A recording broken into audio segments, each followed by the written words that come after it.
Gracias, Joa. Vamos a empezar. Les he preparado una agenda de 40 a 45 minutos. Se trata de una evaluación del COVID y el VIH con una pequeñísima revisión del COVID de estos 18 meses en el país. Básicamente lo que vamos a ver en el COVID y VIH es un poco del análisis de esta correlación, de esta sindemia, cómo es el objeto diagnóstico, cómo el VIH ayudó muchísimo a poder hacer la tendencia y el análisis del COVID, la filogenética y la terapéutica de estas dos coinfecciones. Estos son mis conflictos de interés. Soy speaker farmacológico de algunas empresas industriales y en este evento no tengo ningún conflicto ni contrato ni nada. Así es que es una exposición libre. Una revisión corta de los 18 meses de pandemia en el Ecuador. Miren, nuestra curva es bastante inverosímil, con datos extremadamente tremendos en abril del 2020, principalmente el golpe fuerte que tuvo la costa, luego el golpe que tuvimos en la sierra, con datos irreverentes. Ustedes pueden ver cuando una curva epidemiológica tiende a hacer estos valles tan profundos, pues indica que no estuvieron bien los datos. En diagnóstico igual, el pico mayor de pruebas que llegamos a hacer, hablando de PCRs, fue 5.796 pruebas de PCR día en el país en los meses de junio, julio, de los que pasamos recién, abril en los últimos meses, y prácticamente en las últimas semanas, como podemos ver, ya una tendencia al descenso de las pruebas PCR. Sin embargo, cuando hacemos el análisis mundial de cuántas pruebas hicimos de COVID poblacionalmente hablando por cada 10.000 habitantes, pues Sudamérica queda debiendo mucho, ¿no? Podemos ver cómo no llegábamos ni entre 5 pacientes por cada 10.000 habitantes. Entonces, en realidad, hicimos muy poco test, a pesar de que los datos aparentemente llegamos a hacer 6.000 pruebas de PCR día país, pero en realidad hicimos muy poco test, o si hicimos más, pues no los reportamos, así que da lo mismo. Entonces, aquí también tenemos una falla en el mapa mundial del COVID, y también esta cosa que es interesante cuando analizamos qué pasó con lo que es pruebas COVID y test informados. Tenemos también datos inverosímiles que no concuerdan, por ejemplo, número de casos diagnosticados y número de pruebas confirmadas. Es decir, por ejemplo, teníamos días en donde teníamos más casos confirmados que pruebas realizadas. Lo mismo ocurrió en abril. Y si sumamos los días previos, no llegan a ser confirmados. Entonces, esto indica que tuvimos problemas en lo que es la correlación de laboratorio y el análisis de los casos clínicos como tal, lo cual indica que, y esto no solo ocurrió en Ecuador, sino a nivel mundial, lo cual indica que los datos que tenemos como pandemia mundo, en realidad son mucho mayores a lo que en realidad pasó. En general, miren, el Ecuador fuimos el país de Sudamérica con menos test realizados. Brasil y Venezuela aún no enviaban sus reportes de datos a finales del mes de junio, por eso es que no tenemos de los primeros 6 meses del 2021 los datos, pero Ecuador no hizo muchas pruebas. En fallecimientos, pues un descenso importantísimo de los fallecimientos las últimas semanas, que ustedes pueden ver acá. Muy claramente hay un descenso de la tasa de fallecimientos, y si hacemos un análisis de lo que pasó en fallecimientos por edad y sexo, pues podemos ver que las personas nacidas en los 40, 30, 40 y 50, es decir, nuestros mayores de 60 años, tuvieron un impacto fuertísimo, principalmente hombres, con una relación 2-1 de los fallecimientos en exceso comparados con los fallecimientos regulares. 3-1 en hombres y 2-1 en mujeres con fallecimientos en exceso, en donde se puede ver que la pandemia azotó más a la población masculina y evidentemente la población adulta mayor, provocando una gran tasa de fallecimientos, en donde prácticamente todo este grupo de estas décadas, que nacieron en estas décadas, este grupo poblacional, pues acortó su tiempo de vida, su esperanza de vida. En lo que es variantes, pues en el Ecuador tenemos un mosaicismo. Este es el último estudio de la Universidad de San Francisco y de lo que tienen en los reportes. Y el país, como pueden ver, pues tiene diferentes variantes. Tenemos prácticamente un mosaico de casi todas las variantes metidas. Les hemos logrado identificar a todas gracias al grupo de Paul Cárdenas. Y pues ellos están dedicados a investigación filogenética de las características virales que están pasando en nuestro país. tenemos de todas las variantes y este cuadro que me encanta presentar cuando hablamos de COVID, que es el cuadro de las variantes. La variante azul en este caso es la variante inicial, la china, la encontrada en Wuhan, y luego cómo fueron apareciendo británica, brasileña, sudafricana, y así podemos ir viendo cómo van apareciendo las diferentes variantes y miren todas las que nos faltan por hablar, es decir que todavía estamos en pañales en las variantes que aún nos faltan por encontrar hasta que el virus sea completamente aplacado, ¿no? Entonces, todavía nos queda harto pandemia, pero evidentemente vemos que las vacunas también siguen funcionando contra las variantes. Y hablando justamente de vacunas, podemos ver que el Ecuador empezó a vacunar muchísima gente por cada 100 habitantes y llegamos a finales de agosto a vacunar a 33 por cada 100 personas, lo cual nos puso en los índices más altos del mundo de vacunación. Y esto gracias a las dosis arribadas por fabricante. Y aquí podemos ver los esfuerzos que ha hecho el nuevo gobierno desde que se posesionó a finales de mayo y cómo prácticamente sextuplicamos lo que teníamos de vacunas a finales del mes de mayo y lo que hemos logrado contener en las últimas semanas. Y miren cómo hemos llegado a importar un gran número de vacunas de 3 grandes fabricantes. Aquí me falta CanSino, que tenemos aproximadamente 1,5 millones de dosis, que eso vino a finales del mes de agosto y por eso no están aquí. Entonces, básicamente tenemos un avance importante en lo que es vacunación y en realidad podemos ver que la vacunación ha sido eficaz. Ya metiéndonos precisamente en nuestro tema, he hecho una especie de cuadro y vamos a ver un grupo de diapositivas que se acercan y vamos a ir comparando semejanzas y diferencias de COVID y VIH, que es el objetivo de esta charla, que ustedes puedan tener claro las características y cómo la infección por VIH apoyó y ayudó muchísimo en entender las características infectológicas del COVID. Gracias al haber entendido la característica infecciosa por VIH, pudimos entender muchas de las cosas que ocurren en COVID a través de las siguientes diapositivas y vamos a ver varias diapositivas de un versus, COVID versus VIH, en muchas de ellas semejanzas y en muchas de ellas diferencias. La primera esta, en donde podemos ver que si hacemos un análisis estructural en estas fotografías del COVID, en estas reconstrucciones tridimensionales, si yo analizo el virus del VIH y analizo el virus del COVID, puedo ver que son estructuralmente similares. Miren, ambos son circulares, ambos tienen receptores en su pared.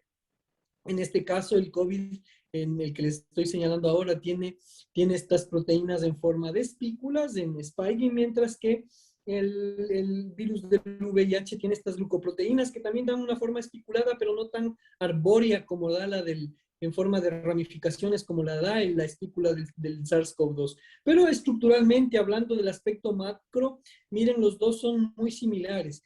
Al hablar ya un poco del aspecto macro, pero ya viendo pequeñas diferencias, podemos ver que la envoltura y la cápsula del virus del SARS-CoV-2, del COVID, pues tiene un componente diferente, una envuelta lipídica mucho más gruesa y su ARN está disuelto de manera circular en la cápside, mientras que en cambio en el VIH podemos ver cómo la envoltura y la cápside rodean al ARN con enzimas estructurales del VIH. Es decir, miren, inclusive hablando de la estructura del virus, ambos son estructuralmente similares, es decir, tienen aspectos similares del aspecto macroscópico y por eso es que a inicios de la pandemia y durante la pandemia, quienes se dedicaron a la investigación en VIH toda su vida, como el doctor Anthony Fauci, que fue muy conocido en Estados Unidos, prácticamente aplicó todas las teorías utilizadas en VIH para hacer los análisis epidemiológicos de COVID. Y es por eso que prácticamente el haber entendido la infección por VIH nos ha ayudado mucho a entender lo que ha ocurrido con SARS-CoV-2. Entonces, por esta característica, porque son estructuralmente semejantes, porque son los dos ARNs, porque los dos son similares en este aspecto. Sin embargo, claro, tienen diferencias importantes que ustedes pueden verificarlas en este gráfico muy estructural, como por ejemplo la espícula comparado con las glucoproteínas, la envoltura, el desarrollo del ARN y las proteínas que tiene el virus del VIH. Si es que yo paso ya a un análisis específico, haciendo una comparación SARS-CoV-2 versus VIH, pues el SARS-CoV-2 pertenece a la familia de los coronavirus, mientras que el VIH a los lentivirus. El tamaño del SARS-CoV-2 varía entre 60 y 140 nanómetros, mientras que el del VIH en 100 nanómetros. Se une principalmente el virus del SARS-CoV-2 al receptor de la enzima de la convertidora de angiotensina, mientras que el VIH se une principalmente al receptor CCR5 de los linfocitos CD4. El principal órgano de expresión humano, el principal daño del órgano principalmente dañado por el SARS-CoV-2 es el pulmón, el corazón, el riñón, el intestino, la vejiga, y aquí deberíamos incluir también las papilas gustativas de la lengua y los nervios olfatorios, mientras que en el VIH es básicamente el tejido linfoideo de casi todo el organismo. Y las células principalmente afectadas, como pueden ver, una semejanza es que las dos afectan directamente linfocitos T. Y SARS-CoV-2 se diferencia de VIH porque da una tormenta citoquímica aguda, mientras que VIH da una activación citoquímica crónica que llega a la inmunosupresión. Su transmisión también es absolutamente diferente. El uno es por contacto aéreo, básicamente gotas y microgotas, y mientras que el VIH básicamente hablamos de transmisión sexual y sangre. La prevención de SARS-CoV-2 es a través del distanciamiento y la mascarilla, mientras que la prevención en VIH es a través del uso de preservativos, la profilaxis preexposición y el tratamiento antirretroviral. Vacuna tenemos del SARS-CoV-2 desarrollada rápidamente, 6 vacunas autorizadas rapidísimo el 7 de marzo del 2021, mientras que para VIH aún no tenemos ni siquiera vacunas en prueba. Hay algunas que están en planes piloto. Básicamente esas son las más importantes y este cuadro lo único que les debo aumentar es que hay una gran diferencia en las tasas de mortalidad sin tratamiento. Si yo no trato a un paciente con VIH, la mortalidad de ese paciente asciende al 95%, y si yo no trato a un paciente con COVID, pues alcanza la mortalidad en un 4%. Es decir, la mortalidad era muy diferente entre las dos. Entonces, pasamos ya un poquito más al análisis ya específico epidemiológico de las características del COVID-19 y el VIH, y cómo el VIH colaboró muchísimo en entender la pandemia del COVID. Y no solamente en COVID, sino que ha ayudado mucho en entender la mayoría de pandemias que han ido apareciendo, como tuvimos ébola, como tuvimos influenza H1N1 en el 2008, ébola en el 2013. ¿Y cuáles son estas características? Y esto se llama lo que se conoce como tal cual, como está aquí, la cebolla o la cebolla del análisis epidemiológico. Entonces, miren, tienen estas casas como cebollitas en donde podemos ver a la población general como la masa general, como la cebolla completa, y podemos ir viendo ciertas características dentro del análisis cuando se empieza a entender una epidemia. Esta cebolla del VIH, que se la entiende muy claramente y que se la entendió ya en 1996, nos sirvió para formar la cebolla del COVID, nos sirvió también para el ébola, nos sirvió también para H1N1, nos está sirviendo ahora para el virus Mayaro, etcétera. Es decir, esta estructura nos ayuda a entender ciertas características. ¿Qué incluyen estas características? Primero, la población general.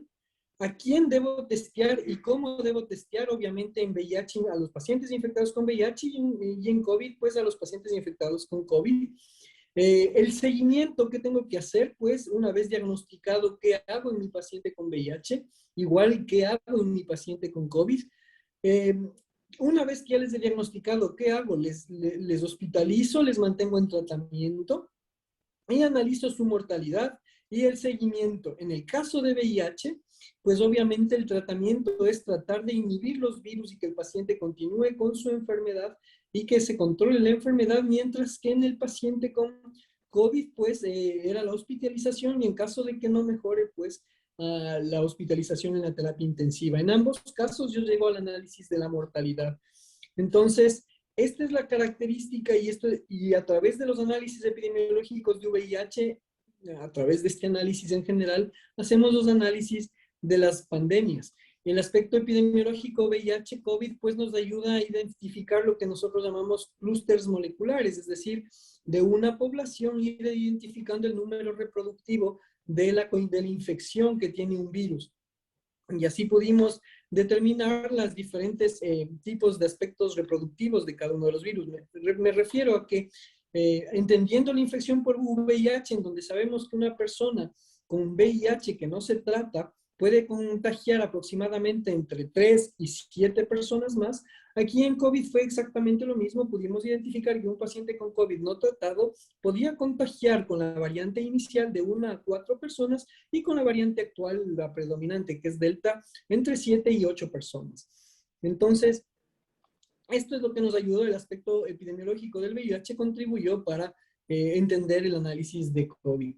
Igual con el aspecto filogenético, pues frente a un virus nuevo, como SARS-CoV-2, así como nos pasó con la infección por VIH frente a un virus nuevo, la estructura filogenética, al ir descubriendo las características y las variantes del SARS-CoV-2 a nivel mundial, también se fue muy similar a la forma de ir descubriendo las características filogenéticas del VIH, evidentemente teniendo ciertas diferencias con lo que es la parte de ingeniería biomolecular que se tuvo en 1980 comparado con lo que se tuvo ahora en el 2021. Cuando yo hago un análisis de qué es lo que hace el virus del VIH y el virus del COVID en el organismo, veo ciertas diferencias y también veo ciertas semejanzas. En este caso, la infección por el virus del VIH, cuando ingresa por vía anal a través del intestino y los linfocitos del tracto digestivo, o a través de la zona vaginal, a través de los linfocitos del tejido vaginal, todos estos terminan afectando el virus del VIH, termina generando una respuesta inflamatoria muy severa, pero a nivel del linfocito, de los nodos linfáticos principalmente, y de este grupo celular que son las células presentadoras de antígeno de manera principal, como macrófagos, células dendríticas, linfocitos T, que estos siguen generando progresión de la enfermedad, se siguen infectando, y finalmente terminan generando inmunosupresión a largo plazo. Esta es la característica de la infección por VIH, mientras que en la fisiopatología del SARS-CoV-2 vemos aspectos similares y también diferentes, principalmente porque el virus se fija al epitelio nasal y de las papilas gustativas a través de los receptores de la enzima convertidora de la angiotensina, y posteriormente van migrando hacia el aparato respiratorio inferior, hacia el pulmón y a los bronquios, generando una inflamación inicial con migración de monocitos, neutrófilos y macrófagos para bloquear la respuesta viral. Y si es que este proceso inflamatorio que se da en la fase inicial no logra ser controlada por nuestra inmunidad, se pasa a la fase tardía, en donde una gran cantidad de respuesta inflamatoria y líquidos que se producen en el alveolo provocan alteración de la respuesta de los linfocitos T, una gran producción de citoquinas, alteración de la respuesta de los neutrófilos, aumento de la permeabilidad de los vasos, formación de coágulos y trombos, con su posterior daño neurológico, respiratorio, cardíaco y renal. Entonces, vamos viendo que la fisiopatología, entre comillas, se caracteriza porque hay afectación de la respuesta inmunitaria, pero en ambos es absolutamente diferente, porque obviamente en el uno tenemos una mayor lesión del aspecto linfático, mientras que del otro tenemos una lesión del aspecto más del sistémico pulmonar.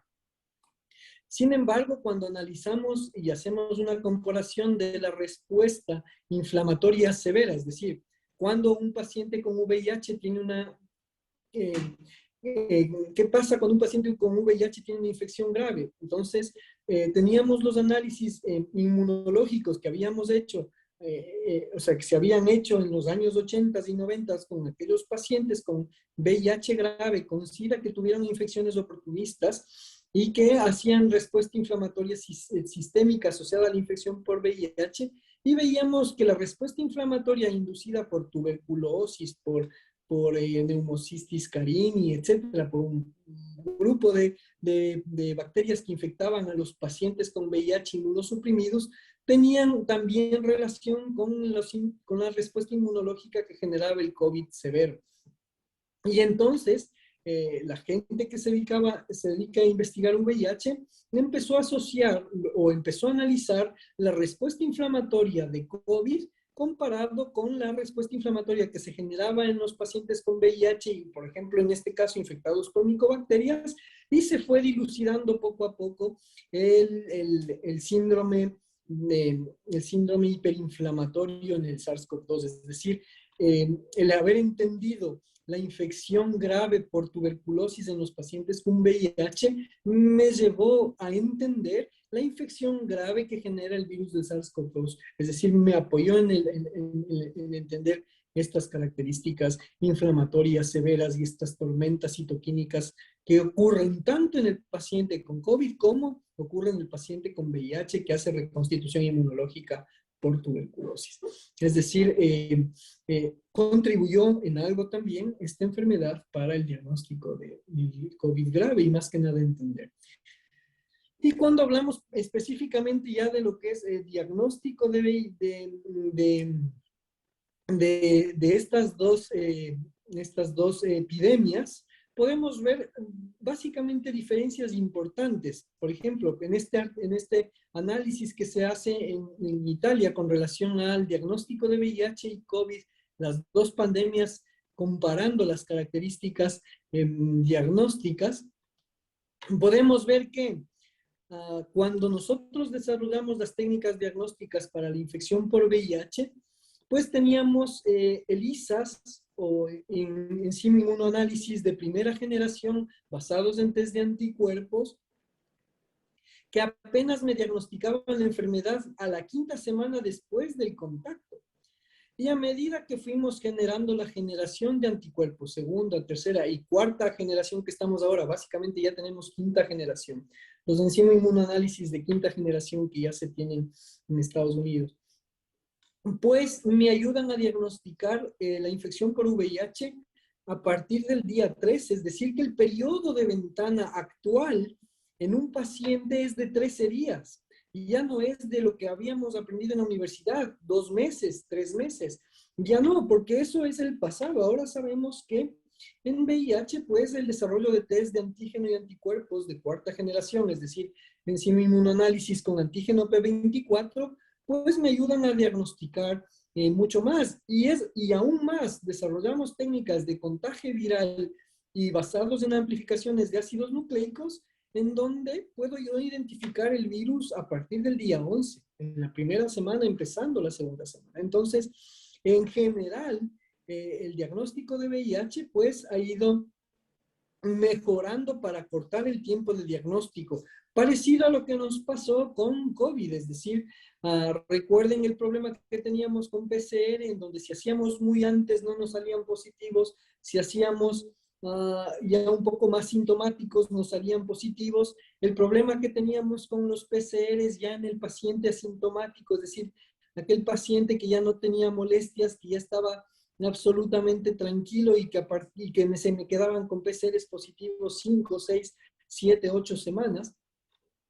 Y luego la aparición de las pruebas de antígeno que nos ayudaron muchísimo en poder analizar las características del virus como tal ya en el tracto respiratorio, también a través de hisopados, el desarrollo posteriormente de las pruebas de antígeno en heces, principalmente para el análisis de COVID digestivo, bueno, aquellos pacientes con pocos síntomas respiratorios y que desarrollaban COVID digestivo, que también ayudó muchísimo a nivel mundial para poder controlar la diseminación a través de las heces en los pacientes. Y así fuimos desarrollando un sinnúmero de pruebas de anticuerpos, IgM, IgG, que nos servían para la evaluación del paciente un poquito más tardío o sintomático tardío, que me podían ayudar en el diagnóstico, principalmente cuando no teníamos pruebas de PCR, los IgMs ayudaron un poco en el diagnóstico un poco tardío de la enfermedad, pero también fueron útiles en su momento en la pandemia.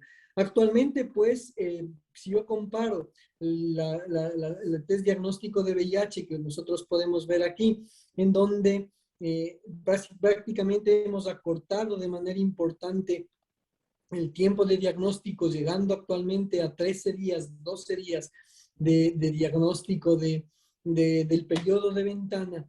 Igual ha pasado en COVID, desde el día de los síntomas, más o menos nosotros tenemos aproximadamente un tiempo de 7 días para realizar los test para tener una mayor positividad. Es decir, que por ahí también van en lo que es tiempos de ventana, estos periodos en donde no se pueden identificar los virus a través de los test y que uno tiene que esperar y respetar para que la prueba aumente su positividad. Entonces, básicamente esto también, esta correlación y estos análisis que tenían los algoritmos de VIH, ayudaron para hacer estos algoritmos de COVID. No solo VIH, sino también los análisis de los algoritmos diagnósticos de otras pruebas virales como citomegalovirus y virus JC.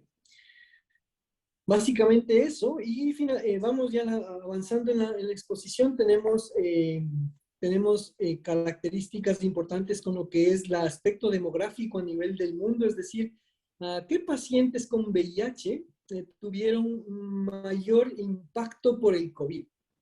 Y queríamos ver en este análisis demográfico mundial qué pasó con los pacientes, y aquí pueden ver en este gráfico los análisis más hacia donde ustedes ven que se va el área gráfica de esta figura geométrica, es hacia donde más afectó. ¿Y qué estoy comparando aquí? Más varones, mujeres, personas transgénero, menores de 40 años, entre 40 y 60 años y mayores de 60 años. Entonces, miren lo que ocurrió a nivel mundial. Podemos decir que básicamente la gran proporción de pacientes con VIH que se infectaron fueron varones, muy pocas mujeres, o sea, un poquito más de mujeres, casi nadie transgénero, muy pocas personas transgénero se infectaron por VIH, menores de 40 años, casi nada, y la gran mayoría de la población entre 40 y 60 años. ¿Por qué? Porque la gran mayoría de los pacientes que tenemos con VIH actualmente en el mundo se encuentran en esta población. Muy pocos pacientes tenemos en general mayores de 65 años, es decir, los pacientes que se infectaron hace ya 20 años, en el 98, en el 95, muchos de ellos ya fallecieron, porque en ese tiempo no habían esquemas antirretrovirales y no tenemos y no se cuenta a nivel mundial con población adulta mayor. Sin embargo, podemos ver un impacto de la enfermedad en las personas mayores. Casi como ha ocurrido a nivel mundial y como ocurrió aquí en el Ecuador, y por eso les traje los datos de lo que pasó en el Ecuador. Miren que en el mundo con VIH igual los hombres y el grupo mayor de 50 años fue el más afectado.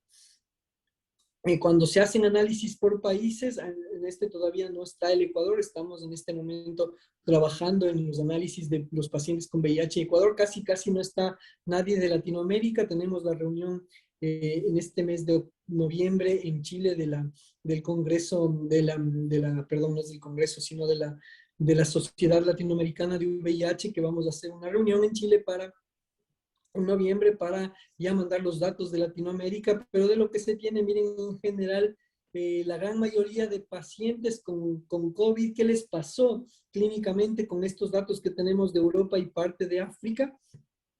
Y podemos ver aquí un resumen un poco más interesante.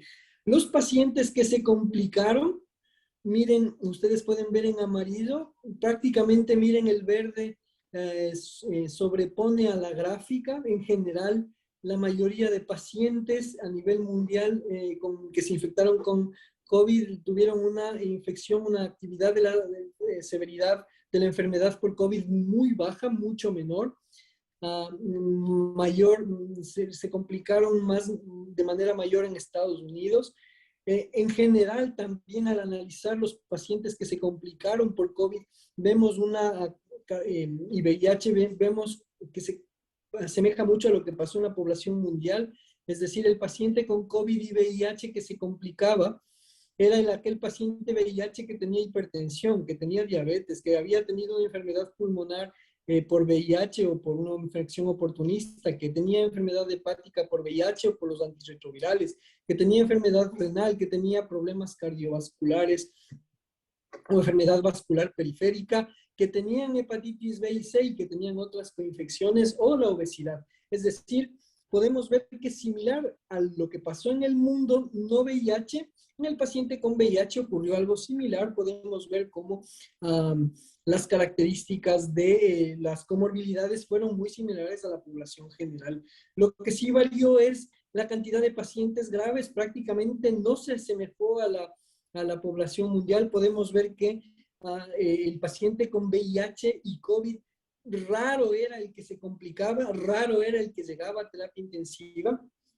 Generalmente el paciente no se complicaba, probablemente, aunque no está claro, por efectos de los antirretrovirales o por un efecto de respuesta ya inmunológica adaptada del sistema inmune de los pacientes.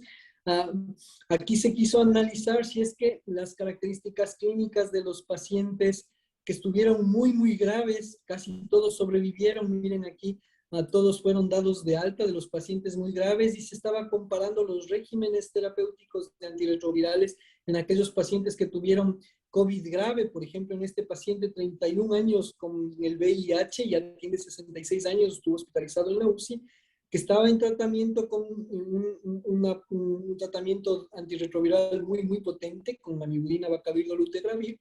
Tenía a pesar de que tuvo un COVID grave con una alteración importante de su CD4, pero que tenía controlado su VIH, finalmente fue dado de alta. Es decir, en general, aparentemente, aunque no está 100% claro, el COVID y el VIH se llevaron bastante bien, los pacientes no fueron afectados y de mayor manera sí hubo fallecimientos a nivel mundial, pero en general en este grupo poblacional no fue mayor. Yo creo que básicamente direccionado por el efecto antirretroviral. Y es por eso que al inicio de la pandemia y viendo que los pacientes con VIH no se morían, no se afectaban tanto, no requerían tanta terapia intensiva, hubo un boom por dar antirretrovirales en el tratamiento para la infección por COVID. Sin embargo, se vio posteriormente que los antirretrovirales no tenían no tenían acción directa sobre el COVID y finalmente fueron desechados y prácticamente ya no se los utiliza como terapéutica para el COVID. En general, aquí ya analizando las características terapéuticas, recuerden que en el COVID se empezaron a utilizar diferentes antirretrovirales y medicamentos y posteriormente prácticamente todas estas terapias se han ido desechando de manera progresiva. Básicamente porque vemos que el efecto en el COVID casi ha sido nulo y finalmente se descartaron las terapias antirretrovirales como terapéuticas o como parte de la terapéutica para el COVID. Sin embargo, al inicio, y como les demuestro que se fueron dados por mucho por estos datos, finalmente terminaron siendo descartadas, pero sí, se intentó ver si es que el tratamiento antirretroviral tenía esta característica. No tenemos claro 100% por qué el paciente con VIH tiene entre comillas, el efecto protector, pero en general podríamos decir que ayudó mucho a que no tengamos una alta tasa de fallecimientos. Hubo fallecimientos, sí, igual que ocurrió en la población general, es decir, en aquellos pacientes hipertensos, diabéticos, obesos, que no están controlados su VIH, que no toman la medicación, etc. Entonces, finalmente, ya para ir terminando, recordarles que el Ecuador estuvo en el New York Times como página principal, como uno de los peores países al inicio de la pandemia, con tasas de mortalidad terribles. También en nuestra economía ha sido un impulso fuerte y lo estamos viviendo ahora con tanta cantidad de gente que está migrando. Pues una situación gravísima la que estamos viviendo como país, una situación compleja en una economía dolarizada que es muy rígida, donde la producción tiene que estar muy alta para que el flujo migratorio de la gente que no tenga que salir. Entonces estamos frente a una situación muy, muy crítica y pues hemos tenido un impacto duro en la salud que no se dio tanto en el VIH, pero que ha impactado mucho en Latinoamérica. Y recordarles que este fraccionamiento tremendo que tenemos de nuestro sistema de salud, el Seguro Social, el ISFA, el ISPO, los gobiernos locales, el Ministerio de Salud, las clínicas privadas, todo tan separado y diverso, sin una historia clínica única, pues complicó muchísimo el manejo de la pandemia en el país. Y no olvidarnos de otras epidemias virales que van de la mano, como por ejemplo dengue y COVID. En el Ecuador tenemos una sindemia importante de casos de pacientes que tienen dengue, COVID, y súmenle, hay pacientes que hemos tenido dengue, COVID y VIH, es decir, tres en una sola. Entonces, recordar que hay que tener claras las características del dengue, por ejemplo, no lo hemos podido erradicar, no hemos logrado mejorar los accesos sanitarios en muchos de los pueblos en provincias de la costa, hay pueblos que no tienen ni siquiera agua potable y entonces estas condiciones hacen que en este tercer mundo que vivimos, pues la situación haya sido tan impactante. Para terminar, pues las conclusiones generales, uh, recordarles que de lo que pasó en 1920 con la gripe española y esta H1N1 que azotó al mundo, a lo que llegamos a tener en el Bicentenario en el 2020, pues miren, casi no hay diferencias, un poquito el color de la foto, pero prácticamente iguales, no hubo grandes diferencias. La pobreza, y mientras tengamos familias en el Ecuador así, que vivan así en una casa sin servicios básicos, viviendo con las justas, en una cama durmiendo 8 o 9 personas, pues la situación será muy, muy compleja y la desigualdad pues no ayudará a mejorar nuestros sistemas de salud. Y obviamente seguirá habiendo una probable explosión de problemas sociales como ya los vivimos en octubre, es decir, mucha gente que ya reclama un acceso real a la salud, un acceso real a la educación. Ya lo vivimos en octubre en Quito, que fue una situación muy dura, pero mientras sigamos teniendo esto, pues lo seguirá viendo. No solo lo ha vivido el Ecuador, lo ha vivido Colombia, lo ha vivido Perú, lo ha vivido Chile. Es decir, en Sudamérica esta desigualdad tan importante hace que la situación y la epidemia obviamente la denudó. Otra cosa importante, pues, dentro de las conclusiones, la evidencia es muy importante para poder analizar. Todavía me niego a creer que hay colegas que todavía siguen prescribiendo ivermectina o nitazoxanida para el tratamiento del COVID, basados en la evidencia en que han demostrado que no, o peor aún, antirretrovirales. Es decir, hay que tener claro la evidencia y obviamente la evidencia no es la panacea, ayuda muchísimo en la toma de decisiones terapéuticas, en la toma de decisiones diagnósticas, en el momento de hacer un examen de laboratorio. Sin embargo, la experiencia y el contexto es importante. Si yo como laboratorista veo que el hacer un hisopado en este momento en el paciente no es necesario, pues no lo hago, por un contexto basado en evidencia y por un contexto basado en la experiencia, que eso ayuda a mejorar mucho el servicio de salud. Y agradecer a todos quienes han trabajado durante la pandemia de COVID, pues hay muchas personas involucradas, no solo los médicos, yo creo que todas las ramas de la salud y todos los servicios asociados a la salud fueron fundamentales: limpieza, servicios generales, mantenimiento, guardianía, laboratorio clínico, laboratorio de patología, rayos X, imagen, médicos, enfermeras, auxiliares de enfermería fueron fundamentales para el control y un poco este impacto duro que tuvimos. Y tenemos que seguir trabajando, tenemos